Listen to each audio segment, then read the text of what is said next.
नमस्कार, स्वागत है आपका एनडीटीवी न्यूज पर। मैं हूं आपके साथ वंदना। तो चलिए बढ़ते हैं इस वक्त की ताजा खबरों की ओर।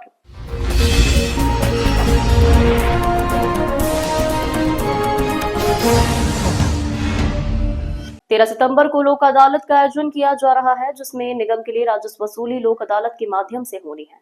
13 तारीख को आयोजित होने वाली लोक अदालत के संबंध में इंदौर नगर निगम के एमआई सदस्य निरंजन सिंह चौहान ने जानकारी देते हुए बताया कि इस बार की लोक अदालत में 40 करोड़ के राजस्व का लक्ष्य रखा गया है, जिसके लिए हमने बकायादार को जो 10,000 से ऊपर वाले हैं, 10,000 से 1 लाख तक के, उसमें भी अधिक के बकायेदार है, उन सभी को नोटिस जारी कर दिया गया है। नोटिस में यह निवेदन भी किया गया है कि इस बार सरचार्ज में किसी भी प्रकार की छूट नहीं की जा रही है, जिसमें 50,000 तक के बिलों पर राजस्व पर 100% छूट मिल रही है और 50,000 से 1 लाख पर 50% और 1 लाख से ऊपर बकायेदार पर 25% के अतिरिक्त छूट दी जाएगी। इस प्रकार इंदौर की जनता से भी आग्रह किया जाता है कि वह अपने टैक्स को समय रहते जमा करे। पिछली बार तकनीकी समस्या के चलते हम राजस्व में उतनी वृद्धि नहीं कर पाए थे, किंतु इस बार हमें उम्मीद है कि पिछले बार का और इस बार का राजस्व मिलाकर 40 करोड़ से अधिक की आय नगर निगम को लोक अदालत के माध्यम से होगी। कुल मिला के नेशनल लोक अदालत है और इसका प्रदेश में, देश में और सभी विभागों की लोक अदालत लगती है।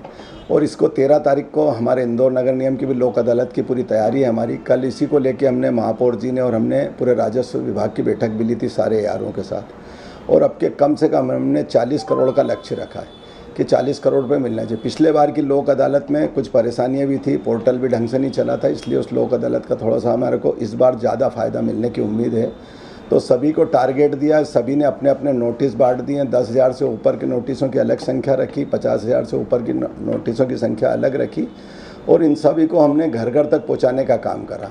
इसके अलावा हमारे भोपाल से ई नगर पालिका से भी सबको मैसेज का भी सिस्टम रखा हमने। कल से हमारे मैसेज चालू हो गए, सभी प्रत्येक नागरिक को चले जाते हैं। बाकी उसमें जिसको लोक अदालत का फ़ायदा मिलना, उसके बाद एक मैसेज और हमने चालू करा कि कम से कम उस लोक अदालत में कितनी छूट मिल रही है, ये भी हम हमारे उपभोक्ताओं को और हमारे करदाताओं को जानकारी दे रहे हैं। कितनी इस बार देने जा रहे हैं छूट, क्या क्या मिलने जा रही है?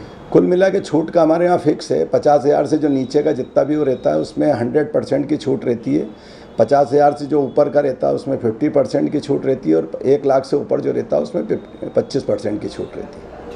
तो पिछली बार कितना राजस्व आया था, क्या लगता है कि इस बार वो राजस्व पूर्ण होने की संभावना है? पूरे लक्ष्य रखा है आपने? 100% उससे ज़्यादा ही राजस्व आएगा, क्योंकि पिछले बार मैंने आपको बताया कि हमारी कुछ परेशानियों के कारण लोक अदालत का निर्णय मतलब कम रहा था, प्रचार भी कम हुआ था, कुछ समस्याएं आ गई थी।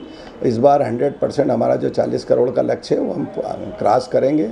और हमने और भी इसके अलावा भी महापौर जी और हमने कल निर्देश दिए कि सभी यारों को बोला कि अपने अपने क्षेत्रों में कोई भी अगर जो कंज्यूमर हमारा उपभोक्ता है जो अगर रहवासी टैक्स भर रहा है और उसके वहाँ पर अगर कहीं कमर्शियल उपयोग हो रहा है तो उसकी भी जांच करें।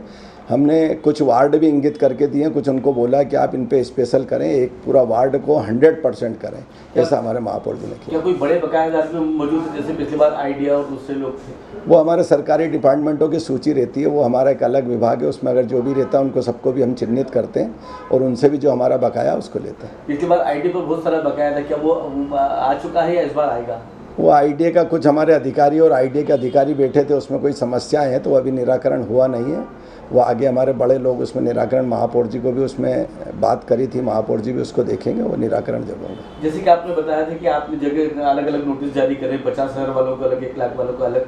ये नोटिस जितने भी जारी करते हैं, क्या ये लोक अदालत में सारे ये मामले हल हो जाते हैं या खुद बच जाते हैं? इसमें कुछ समस्याएं भी है भैया, वास्तविक में कुछ लोगों के डबल वो भी हैं खाते और उनके भी चल रहे हैं। तो हमने हमारे एआरओ को किया कि उन लोगों को ही देखें, नहीं तो हम टारगेट करते हैं ज़्यादा और पता चले उसका फल नहीं मिलता। तो हम उनको देखें कि जो वास्तविक में कंज्यूमर, जिनको उपभोक्ता को पैसा देना है या हमारे करदाता हैं, तो उनको हम टारगेट करेंगे तो हमारा पैसा मिलेगा। कल यही निर्देश दिए।